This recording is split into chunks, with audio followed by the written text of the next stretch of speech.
Hello. तो चलिए शुरू करते हैं पहला चैप्टर एनसीईआरटी एग्जाम्पलर का सेट थ्योरी।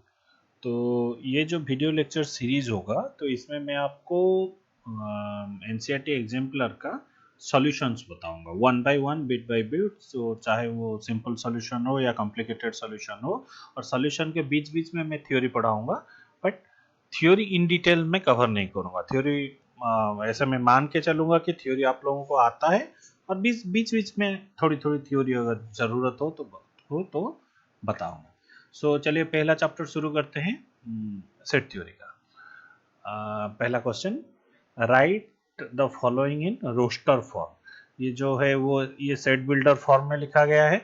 अच्छा, क्या लिखा गया है कि आपको पता है कि ये जस्ट सेट बिल्डर फॉर्म जो है वो लैंग्वेज रिप्रेजेंटेशन है, और रोस्टर फॉर्म मतलब हम डायरेक्टली द एलिमेंट्स, और डायरेक्टली जो भी एलिमेंट्स होगा हम उसको लिखेंगे। तो x such that x belongs to real number, और ये कैसा टाइप का एक्स होगा जो रोस्टर फॉर्म में होगा, वो कैसा टाइप का एक्स होगा। तो ऐसा टाइप का एक्स होगा कि 2x plus 11 is equal to 15। That means x, ये जो इक्वेशन है इसे सेटिस्फाई करेगा। तो देखते हैं कौन कौन सा वैल्यू सेटिस्फाई करता है।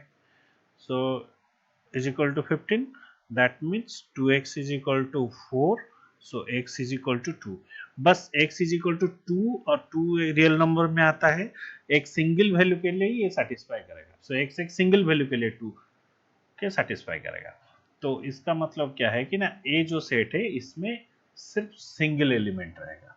तो इसका a का कार्डिनलिटी कितना होगा ना, 1 होगा, और वो एलिमेंट सेट का क्या होगा ना, 2 होगा। तो ये है इसका आंसर। चलिए देखते हैं ये x belongs to real number and, और रियल नंबर के बीच में उन रियल नंबर्स को हम लेंगे जिसके लिए x square is equal to x होगा। दैट मीन्स हम उन x को लेंगे जिसके लिए x square is equal to x होगा। तो कौन कौन सी नंबर हो सकता है, x square is equal to x होगा। तो बहुत सारे बच्चे यहाँ पर क्या गलती करेंगे कि x square is equal to x, तो सॉल्व करने के लिए एक्स एक्स एक एक एक्स को हटा दिया, तो यहीं पे गलती हो जाएगा।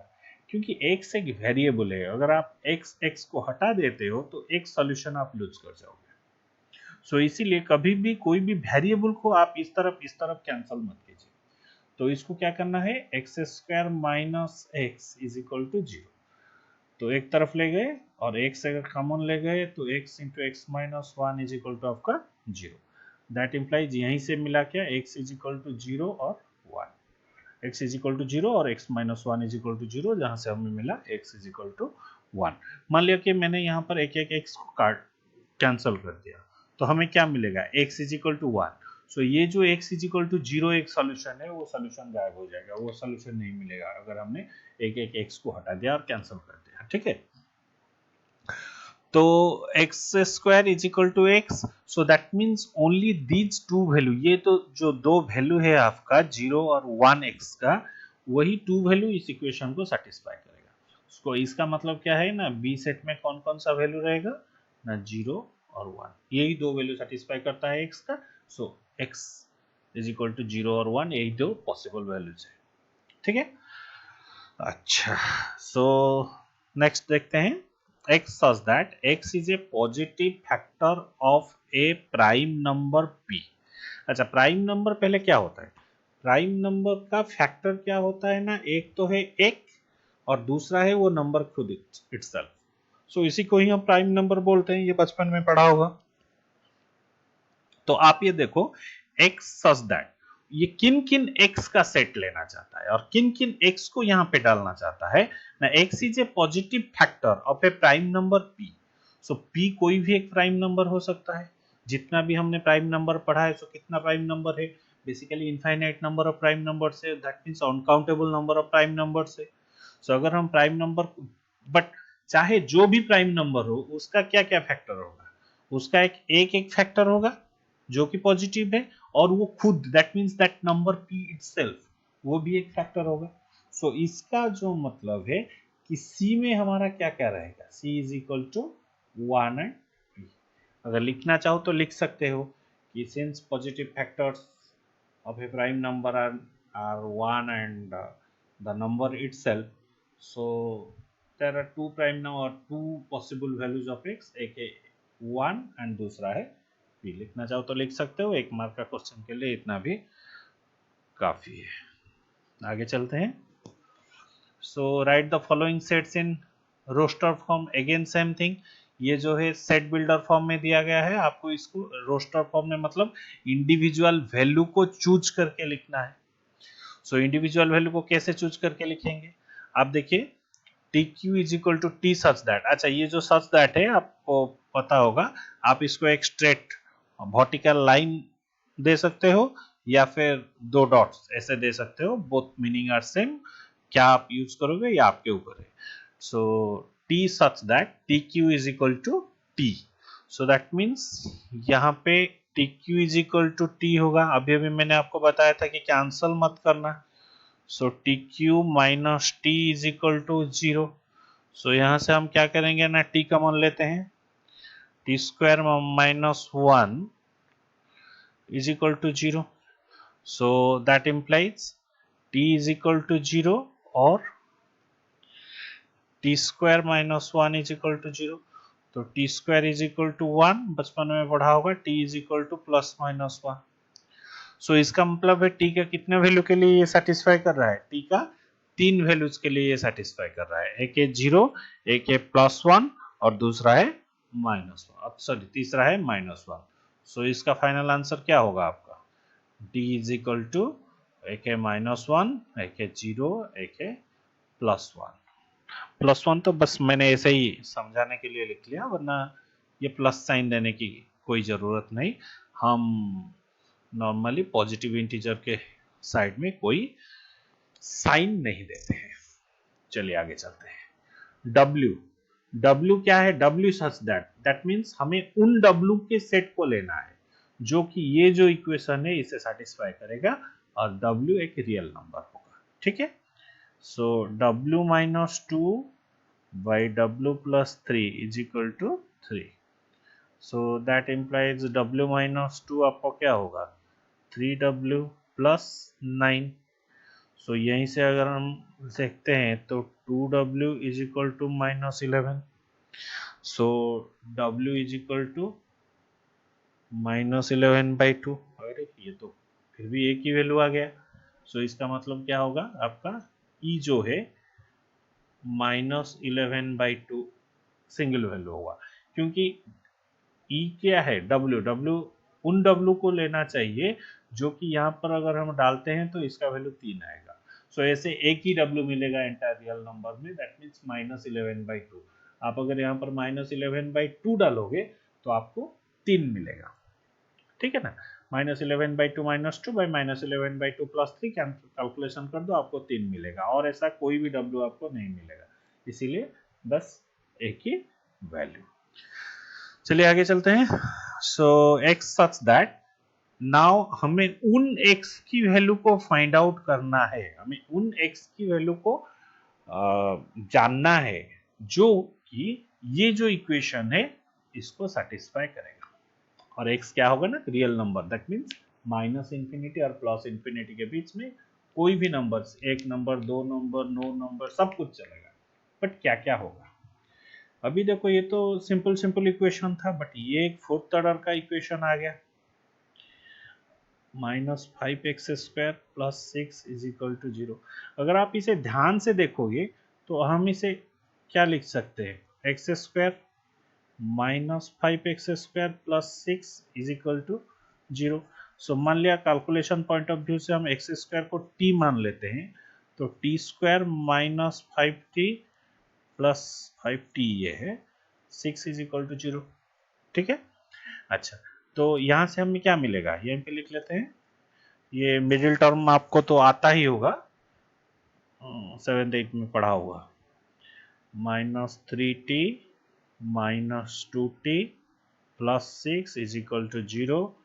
t कॉमन लिया तो t - 3 - 2 t - 3। इसको एक्चुअली क्या है कि ऐसा प्रैक्टिस कर लो कि ये जो स्टेप्स को आगे चल के एंट्रेंस अगर जेई के लिए प्रिपेयर कर रहे हो तो ये स्टेप्स को हमें अवॉइड करना सीखना होगा। ठीक है, अच्छा सो दैट इम्प्लाइज यहाँ से हमें क्या मिला ना, t इज इक्वल टू 2 और t is equal to 3।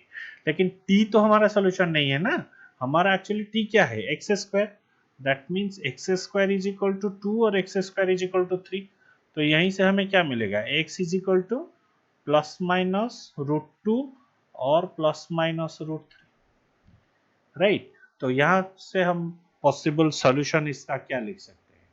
So finally f is equal to, यहीं पे लिख लेते हैं माइनस रूट 3, देन उसके बाद आएगा आपका minus root 2, then plus root 2 plus root 3। Ascending order में हमने लिख लिया, क्योंकि x का यही पॉसिबल 4 वैल्यूज है जो कि ये जो इक्वेशन है इसे सेटिस्फाई करेगा, ठीक है। अच्छा, आगे चल के मैं जब प्रॉब्लम आएगा तो बताऊंगा।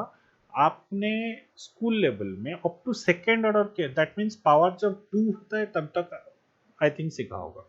सो यहाँ पर क्या करेंगे, अगर पावर मान लिया कि 4 या उससे ज्यादा कोई पावर मिले, तो इसको सॉल्व करने के लिए आप चेक करो क्वेश्चन में कोई क्लू दिया होगा, और अगर क्यूबिक इक्वेशन मिलता है, क्यू ऐसा कुछ लिया गया है, तो इसके लिए एक ट्रिक है, आगे चल के जब क्वेश्चन आएगा तो मैं इसके आंसर्स भी बताऊंगा। जो कांस्टेंट टर्म है उसी का फैक्टर में से कोई एक सॉल्यूशन होगा, राइट। वो कैसे उसको करते हैं बाद में देखते हैं, ठीक है। आगे चलते हैं। अच्छा, ये क्वेश्चन क्या है, if y is equal to x such that means उन x की वैल्यू हमें लेना है जो कि एक positive factor of the number, ये जो नंबर है एंटायर नंबर है इसका पॉजिटिव फैक्टर्स का सेट को हमें लेना है, where this 2 to the power p minus 1 is a prime number, right। अच्छा, आप यहाँ पर देखो 2 to the power p minus 1 into 2 to the power p minus 1, ये मल्टीप्लाई और इन फॉर्म ऑफ मल्टीप्लिकेशन ऐसा ही लिखा गया है। तो इसका मतलब क्या है कि p का आप कोई भी वैल्यू चूज कर लो, p का आप कोई भी वैल्यू चूज कर लो, वो क्या होगा, कुछ कुछ भी वैल्यू आप चूज कर लो, तो वो क्या होगा, 2 to the power p minus 1 जो होगा वो ये एंटायर टर्म का एक फैक्टर होगा, राइट। सो अब हम इसको कैसे लिख सकते हैं, the factor of 2 to the power p minus 1, or you can say the factor of 2 to the power p minus 1 r क्या क्या होगा आपका, एक होगा एक, उसके बाद 2, अगर p की जगह 3 डालते हैं तो 2 द स्क्वायर, देन आपका क्या होगा आएगा आपका, देन उसके बाद आपका 2q, ऐसे चल के आपको 2 to the power p minus 1 तक जाएगा। और ये जो सारे नंबर्स है वो क्या होगा, फैक्टर्स होगा, factors of the number this one, और एक फैक्टर इटसेल्फ भी आएगा 2 to the power p minus 1, ये वाला जो टर्म है ये और एक भी फैक्टर होगा। तो फाइनली अगर हम इसको रोस्टर फॉर्म में लिखते हैं तो क्या क्या वैल्यू आएगा, 1 2 2 the square 2 the cube up to 2 to the power p minus 1, और यहाँ पे क्या है 2 to the power p minus 1। तो इतना ही आपको फैक्टर्स मिलेगा, किसमें ना, ये जो सेट लिखा गया है y is equal to this much, यहाँ पे आपको इतना ही फैक्टर्स मिलेंगे, ठीक है। अच्छा, यहाँ पे आप देखो नेक्स्ट क्वेश्चन के लिए चलते हैं। स्टेट ट्रू और फॉल्स, 35 बिलोंग्स टू, ये सेट आप, और ये सिंबल आपको मालूम होगा, बिलोंग्स टू, एक सेट का एक एलिमेंट के लिए ये सिंबल हम लेते हैं 35 बिलोंग्स टू। 35 बिलोंग्स टू एक सेट दिया गया है, ये जो सेट है इसमें 35 आता है या नहीं, हम बस इसे चेक करना है, क्योंकि अगर आता है तो 35 belongs to this set, correct है, अगर नहीं आता है तो 35 बिलोंग्स टू दिस सेट, ये आपका गलत हो जाएगा, ठीक है। अच्छा, तो अगर ऐसा है x, अच्छा वो x किस टाइप का है ना, x has exactly 4 positive factors, ये उन xों का सेट है जिसका एग्जैक्टली 4 पॉजिटिव फैक्टर्स होगा। तो हमें तो बाकी से कुछ मतलब नहीं, हमें देखना है कि 35 ये सेट में रहता है या नहीं। तो इसका मतलब है 35 का अगर एग्जैक्टली 4 पॉजिटिव फैक्टर होते हैं तो 35 ये सेट में रहेगा, वरना नहीं रहेगा, राइट। अच्छा, तो 35 का हम कितना पॉजिटिव फैक्टर्स देखते हैं? 35 का अगर हम पॉजिटिव फैक्टर्स चेक करते हैं तो पहला तो आपका आएगा 1, दूसरा आएगा 5, तीसरा आपका 7, चौथा आपका 35। इससे ज़्यादा कोई भी फैक्टर 35 का नहीं है। So has exactly 4 positive factors आता है। सो 35 तो ये सेट का एक एलिमेंट पक्का होगा ही होगा। उसके बाद कोई एलिमेंट दूसरा आ सकता है, नहीं आ सकता है, इसे हमें कोई मतलब नहीं, लेकिन 35 पक्का इस सेट में एक एलिमेंट होगा, क्योंकि इसका 4 पॉजिटिव फैक्टर्स है। मान लिया अगर एक नंबर तुम खुद ले लो 40, 38 ऐसे कुछ नंबर ले लो और चेक करो इसका फैक्टर्स कितना आएगा। एग्जैक्टली पॉजिटिव 4 फैक्टर्स आता है तो वो एलिमेंट भी इस सेट में आएगा। लेकिन हमें क्या दिया गया है कि 35 आएगा या नहीं आएगा? 35 पक्का आएगा। सो that means this is true. ठीक है, आगे चलो। अच्छा, 128 बिलोंग्स टू किस सेट में रहेगा? The sum of all positive factors of y। That means अगर 128 इसमें रहता है तो इसका sum of all positive factors of y is 2y। That means 128 का जितने भी पॉजिटिव फैक्टर्स हैं अगर वो सारे का सम ले लिया जाए तो उसका रिजल्ट जो है 2 into 128 होना चाहिए। अगर ऐसा होता है तो सही है, अगर नहीं होता है तो ये स्टेटमेंट फॉल्स है।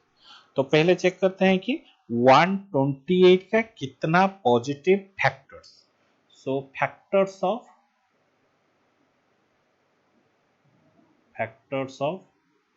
128, क्या क्या 128 का फैक्टर आएगा? तो आप अगर चेक करते हो तो ये तो आपको आता ही होगा कैसे फैक्टर निकालते हैं।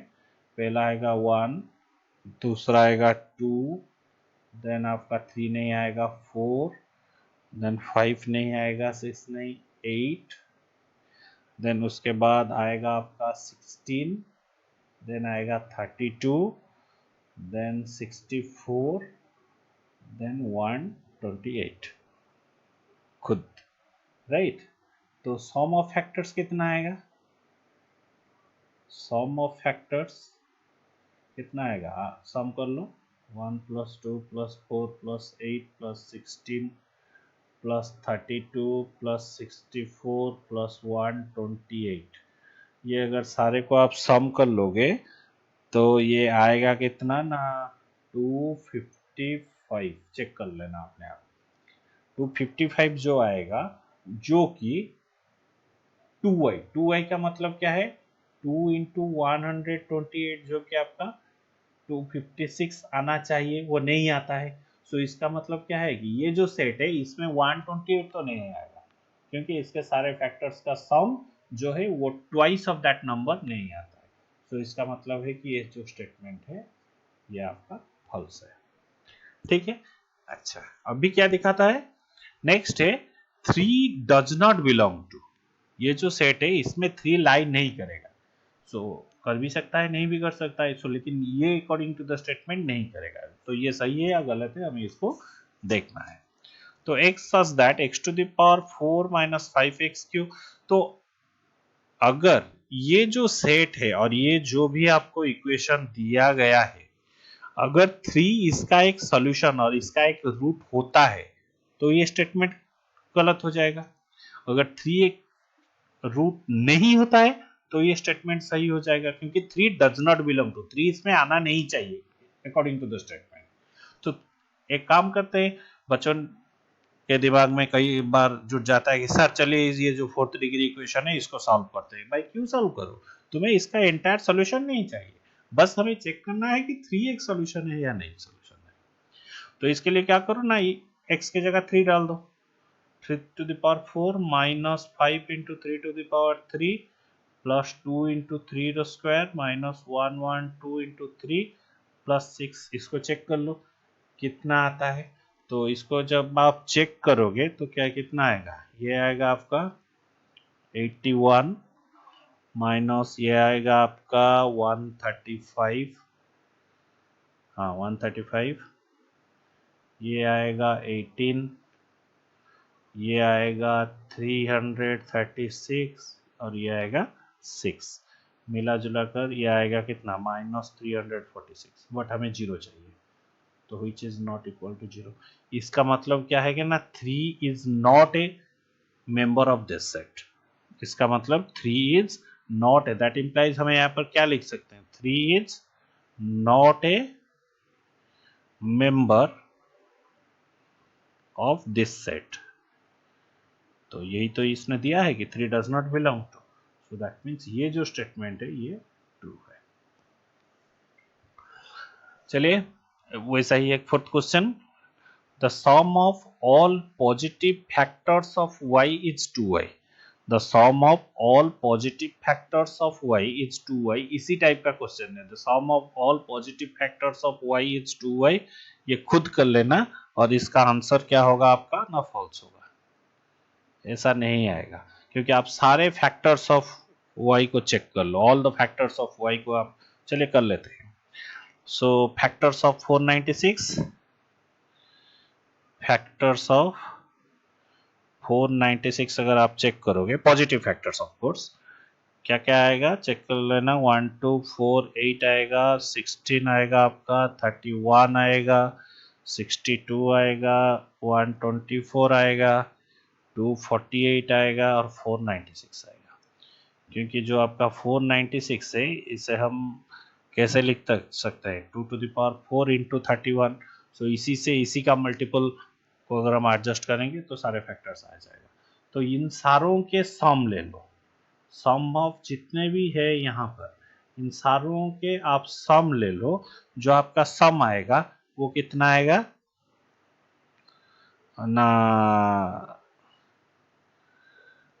992, which is twice into 496, that means ये जो 496 है ये इसमें आना चाहिए, बट लिखा गया है कि नहीं आना चाहिए, तो इसका मतलब क्या है, ये जो स्टेटमेंट है ये फॉल्स है, ये जो स्टेटमेंट है ये गलत दिया हुआ है, ठीक है।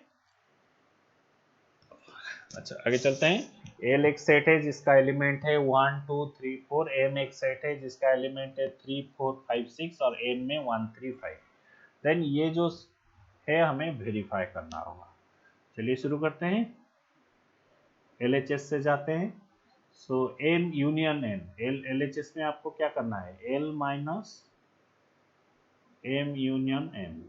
तो जैसा कि हमने छोटी क्लास में पढ़ा होगा, पहले हमको ये ब्रैकेट वाला टर्म को सॉल्व करना होगा, तो एम यूनियन एन आपका क्या होगा, एम में है 3 4 5 6 और एन में है 1 3 5, सो सारे को मिला लेते हैं, तो पहले आएगा 1 3 4 5 6, this is your L sorry M union N, 3 4 5 6 1 3 are right, then L minus M union N, इसका मतलब क्या है ना, एल में होना चाहिए और एम यूनियन एन में नहीं होगा, पहले में होगा दूसरे में नहीं होगा, तो चेक कर लो, 1 यहाँ पे है, यहाँ पे है, 2 यहाँ पे है लेकिन यहाँ पे नहीं है, तो इसका मतलब है 2 आएगा यहाँ से, 3 यहाँ पे है, यहाँ पे है, 4 यहाँ पे है, यहाँ पे है, बस 2 is the only element, so comma की कोई जरूरत नहीं है, so that means L minus M union N is your only 2 which is your LHS, ठीक है। अब हम क्या करेंगे, RHS को देखते हैं, RHS में क्या दिया गया है, L minus M intersection L minus M। अच्छा ये देखो, L minus M जो है आपका वो क्या होगा, L में होगा M में नहीं होगा, एक एक एलिमेंट को चेक करो, L का एक L में है M में नहीं है 1, 2 L में है M में नहीं है, ये भी आएगा, सॉरी 3 इसमें है 4 दोनों में है, so L minus M is only this much 1 and 2, L minus M L में होगा N में नहीं होगा, एक L में है N में है, 2 L में है N में नहीं है, 3 दोनों में है, 4 L में है n में नहीं है, सो इसका मतलब है 2 और 4, ठीक है। अच्छा, सो l minus n intersection l minus n, सो ये दोनों में आपका कॉमन क्या है, दिखता है सीधा सीधा 2, यहाँ पे निकला था 2, यहाँ पे आया आपका 2, so hence LHS is equal to RHS and verified। बहुत ही सिंपल सा क्वेश्चन है। अच्छा, चलिए आगे चलते हैं। ये एक प्रूफ टाइप का क्वेश्चन है। If A and B are subsets of the universal set U, अगर आपको वेन डायग्राम मालूम होगा, थोड़ा समझा देता हूँ। ये है आपका वेन डायग्राम, वेन डायग्राम में यू है और ए और बी दोनों इसके अंदर है, ये है ए, बी इसके अंदर है, इस दैट मीन्स ए को इंटरसेक्ट कर सकता है, नहीं भी कर सकता है, इसके बारे में हमें कुछ दिया नहीं, लेकिन बी मान लिया ए से हो सकता है या फिर ए से हो सकता है, किसी भी फॉर्म में होगा, लेकिन होगा यू के अंदर होगा।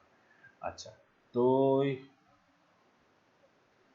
चलिए देखते हैं प्रूफ। अच्छा, ये तो वेन डायग्राम वाला प्रूफ नहीं या फिर वेरीफाई वाला प्रूफ नहीं, इसको हमें क्या करना होगा ना, प्रूफ करना होगा, right.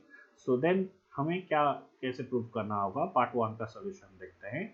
A subset of A union B, तो हम क्या करेंगे, मान लिया कोई भी एक प्रूफ करना है आपको, आप क्या करोगे ना, A is equal to B, suppose पहले सबसेट को बाद में आते हैं, A is equal to B अगर दिया गया है, तो आप क्या करोगे ना, कोई भी एक रैंडम एलिमेंट ले लो ए में, कोई भी एक रैंडम एलिमेंट ले लो ए में, और ट्राई टू प्रूव कि वो एलिमेंट बी में भी होगा।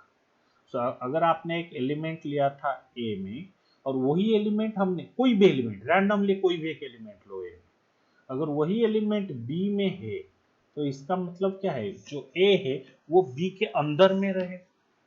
सो अगर अंदर में रहेगा तो यहीं से हमें पता चलेगा कि ए सबसेट ऑफ बी, ठीक है। अच्छा, ये आपका होगा इक्वेशन 1। दूसरे में आप क्या करोगे ना, रिवर्स डायरेक्शन में जाओ, मान लिया वही x बिलोंग्स टू b में लो और प्रूफ करना करो कि x बिलोंग्स टू a, जो प्रॉपर्टी जो भी पढ़ा है आपने उसको लेकर प्रूफ करना चाहो कि x a में भी रहेगा।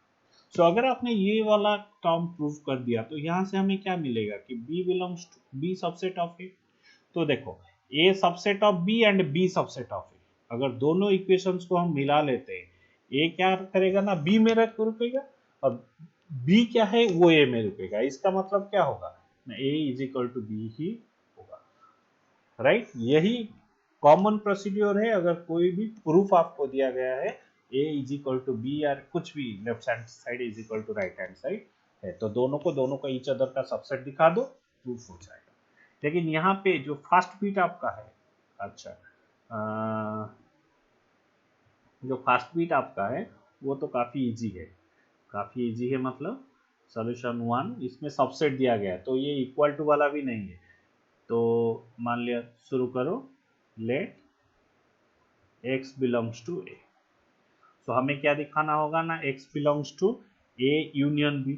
सो अगर कोई भी a में है तो इसका मतलब क्या है, दैट इम्प्लाइज, हम इसको लिख सकते हैं ऐसे, ए में तो है ही है, उसको मैं एक स्टेटमेंट ऐड कर सकता हूँ कि वो ए में है और बी में है, क्योंकि ये ए में है तो ए में है चलेगा या फिर बी में है चलेगा, क्योंकि मान लिया हमें तो पता नहीं ना कैसे भाई, मान लिया एक ऐसा सिचुएशन है तो यहाँ पर है, तो कोई बोल सकता है कि ए में है, बी में भी है, कोई बोल सकता है, मान लिया दोनों डिसजॉइंट सेट्स है, तो कोई भी एक नंबर जो है वो ए में है, तो ए में है और बी में है, एक में है, ये स्टेटमेंट सेटिस्फाई करेगा, ठीक है। सो इसका मतलब हम क्या लिख सकते हैं, x belongs to A union B, क्योंकि हमें ये दिया गया है, हम इसी हिसाब से चलते हैं। सो एक्स एक एलिमेंट ए में था और हमने प्रूव कर दिया कि वो ए यूनियन बी में भी रहेगा, सो इसका मतलब क्या होगा कि A is a subset of A union B, यहाँ पर इक्वल टू कुछ दिया नहीं, सो यहीं पर हैंस प्रूव्ड लिखने की भी जरूरत नहीं, बस हैंस और दैट इम्प्लाइज, अगर आपने लिखा है then so that hence proved भी आप लिख सकते हो, और hence A is subset of A union B आपके ऊपर है, ठीक है। अच्छा, सो फर्स्ट तो इजी था, तो समझ में आ गया होगा। इसको हम हटा देते हैं।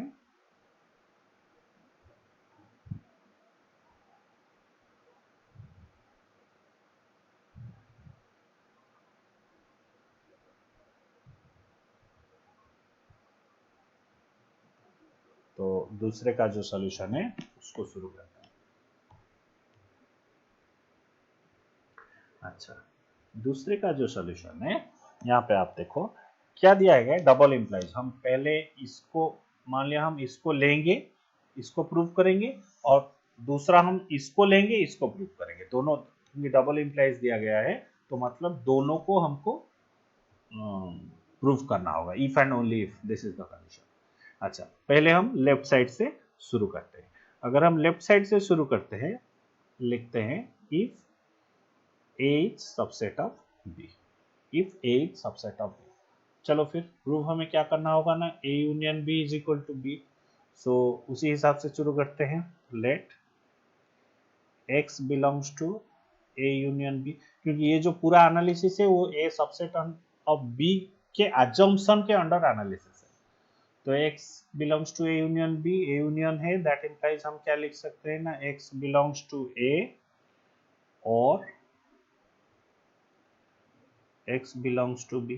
अच्छा, यहां पर देखो A subset of B, that means जो A है, ये A है, वो P पूरा का पूरा B के अंडर में लाई करता है।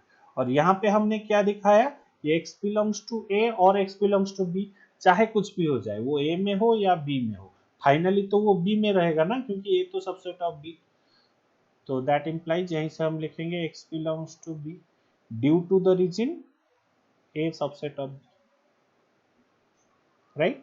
अच्छा, due to the reason A subset of B. अच्छा, अगर एक बार हमने इसको प्रूव कर लिया, तो x belongs to A, so that implies, यहीं से कंटिन्यू करते हैं। हम शुरू क्या कहाँ से किए थे, x belongs to A union B, कहाँ पर रुके, x belongs to B, that implies A union B is a subset of B. मान लिया ये है आपका इक्वेशन 1। इसी तरह हमें क्या प्रूव करना होगा, b is a subset of A union B. So इसको चाहे प्रूव कर लो, या फिर अगर नहीं प्रूव करना चाहते हो तो भी कोई बात नहीं। Similarly we can prove that, तो में इसे आप लिख सकते हो, similarly we can prove that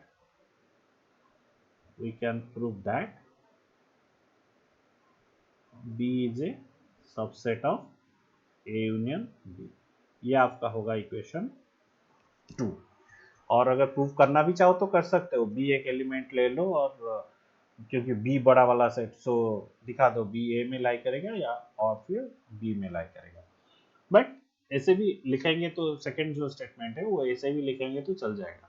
so ऐसे फ्रॉम 1 एंड 2 हम क्या कर सकते हैं ना, A union B is equal to. अच्छा देखो, इसको हम देते हैं इक्वेशन ए, क्योंकि एक साइड से हम गए, दूसरा का हमने प्रूव कर दिया। अब हम दूसरे साइड से आएंगे, मतलब यहाँ पर तो कंडीशन था if A subset of B. अब कंडीशन क्या होगा, if A union B is equal to B, यही आपका कंडीशन है। और आपको प्रूव करना क्या है ना, A is a subset of B, A is a subset of B. So कोई कुछ भी ले लो, लेट ए,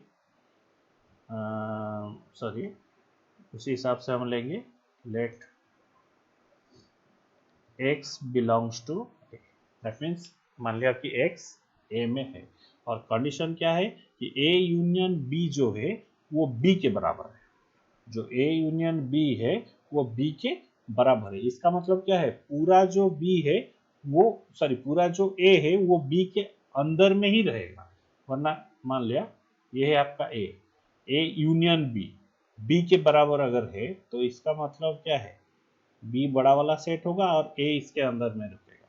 सो अगर हम x को a और x बिलोंग्स टू a ले भी जाते हैं, तो इसका मतलब क्या होगा ना, दैट इंप्लाइज हम लिख सकते हैं कि x belongs to b, because A union B is equal to B, ये हमें दिया गया है। अगर x बिलोंग्स टू ए हम ले लेते हैं तो इसका मतलब ये है कि x b में भी लाई करेगा और x b में भी रुकेगा। और ऐसे लिख सकते हो या फिर इसको ऐसे लिख सकते हो x बिलोंग्स टू ए, और क्योंकि ए यूनियन बी जो है आपका b के बराबर है, x बिलोंग्स टू ए, क्योंकि हमें तो प्रूव करना है ना ए सबसेट ऑफ बी, सो यहीं से ही काम चला लेते हैं, कोई बात नहीं। So that implies A is subset of B, ठीक है। अगर आप लिख लेते हो कि A is subset of B, so ये जो है आपका इक्वेशन बी मान लिया था, जस्ट थ्योरी टाइप कंबाइन करके ए बी को लिख लो कि hence it is proof. Combining A and B आप लिख लेना ये सब, combining A and B so and so, A subset of B लिख लो, स्पेस है चल जाएगा, A subset of B double implies A union B is equal to E, hence proved, right. तो चलिए आगे चलते हैं। A intersection B is a subset of A, A intersection B, यहाँ पर तो सीधा सीधा बात है subset of B. So let x belongs to A intersection B, that implies x belongs to a and x belongs to b। x belongs to a तो हमें prove करना है, तो वो तो आ गया, that implies x belongs to a, so which implies a intersection b is subset of a, hence proved, okay. अच्छा चलो नेक्स्ट क्वेश्चन देखते हैं। Given that n is equal to 1 2 3 up to 100। अच्छा यहाँ पर n दिया गया है क्वेश्चन में और बुक में ऐसा दे दिया गया है, बट इट इज एडवाइसेबल कि आप अगर कोई भी एग्जांपल अपने आप से ले रहे हो तो n को मत लेना, क्योंकि n एक प्री डिफाइंड सेट है जिसको हम नेचुरल नंबर मानते हैं, ठीक है। सो ठीक है, अगर दे दिया गया है तो उसी के हिसाब से चलते हैं। So n is equal to 1 2 3 up to 100, then write the subset of n whose elements are even numbers। so required subset क्या होगा, required subset, अच्छा सबसेट का मतलब क्या है, वो एक अपने आप में एक सेट है और इसका एलिमेंट्स क्या होगा ना, ये जो मेन सेट है इसी से ही लाया जाएगा। कौन कौन सा एलिमेंट को हम लेंगे, कुछ एलिमेंट्स आर इवन नंबर्स, तो क्लियर 2 4 6 8 ऐसे करके अप टू 100 जाए आप लिखो, तो यही है आपका आंसर। तो यहाँ पे क्या होगा, द सबसेट ऑफ n कुछ elements are perfect square numbers. So required subset क्या है, रिक्वायर्ड सबसेट उन सबसेट को हम लेंगे जो कि अपने आप में परफेक्ट स्क्वायर नंबर होगा। तो परफेक्ट स्क्वायर क्या होगा, 1 का स्क्वायर रूट होगा 1, तो 1 एक परफेक्ट स्क्वायर, 4 एक परफेक्ट स्क्वायर, क्योंकि 2 का अगर हम स्क्वायर लेते हैं तो 4 आएगा, 3 का लेते हैं तो 9 आएगा, 4 का लेते हैं तो 16 जो कि एक परफेक्ट स्क्वायर है, देन आएगा 25, देन आएगा आपका 36, देन आएगा आपका 49, देन आएगा 64, 81, देन आपका आएगा 100, राइट। बस इतना ही आएगा, ये होगा आपका रिक्वायर्ड सबसेट, ठीक है। अब ये देखो x इज इक्वल टू 1 2 3, अच्छा x एक सेट है जिसमें एलिमेंट से 1 2 3, if n represents any member of x, so कोई भी मेंबर को आप n ले लो, right the following sets containing all numbers represented by, first bit देखते हैं, रिप्रेजेंटेड बाय 4n, इसका मतलब क्या होगा ना, ये एक सेट होगा जिसके अंदर में 4n टाइप का एलिमेंट होगा और n क्या है, वो x का एलिमेंट है। सो 4n सच दैट, अगर हम इसको रोस्टर फॉर्म में लिखते हैं, n का सॉरी ये जो सेट बिल्डर फॉर्म है पहले लिखते हैं, n कहां से आएगा ना, x से आएगा, और इसको अगर हम रोस्टर फॉर्म में लिखते हैं, क्योंकि ये तो लिखा गया है right the following sets containing all number, so all number को इंडिविजुअली हमें मेंशन करना होगा। 4 into 1 आपका 4, 8, 12, ठीक है।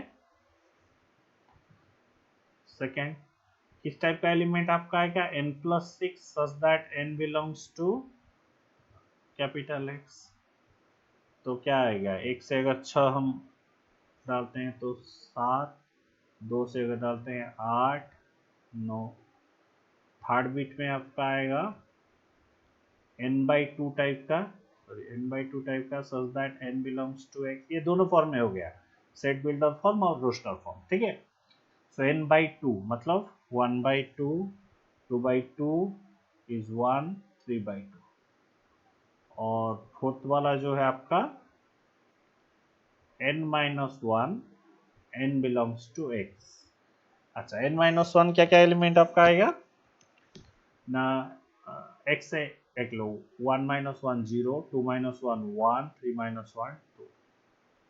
तो सिंपल क्वेश्चन था, यही आपका आंसर। सो चलिए आगे चलते हैं।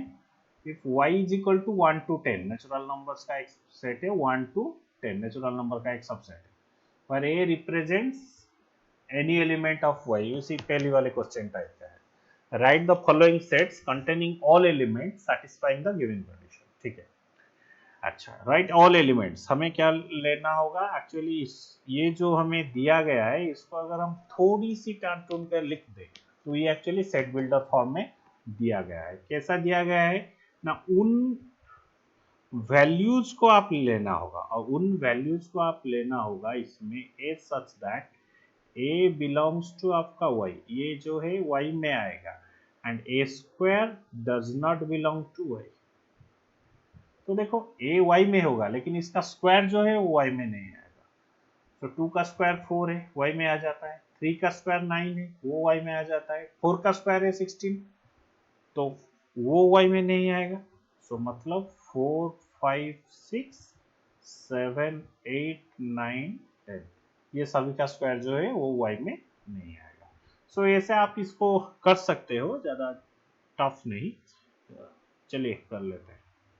तो a+1 is equal to 6 provided a belongs to y, ठीक है। तो एक ही नंबर तो आएगा 5, right. a is less than 6, तो इसको हम अगर लिखते हैं a such that a is less than 6 and a belongs to y। So 6 से छोटा क्या क्या नंबर है, 1 से 5 तक।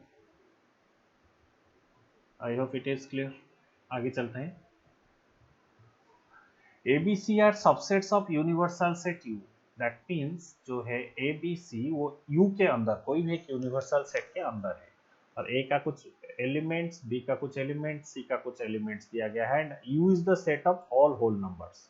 जो हमारा यूनिवर्सल सेट है वो होल नंबर का ही सेट है। Draw a Venn diagram showing the repetition, sorry showing the relation of A, B and C। अच्छा, वेन डायग्राम कैसे ड्रॉ करते हैं, पहले आपको एक स्क्वायर टाइप बॉक्स ड्रॉ करना होगा जो कि आपका U ही होगा, ये आपका यूनिवर्सल सेट है।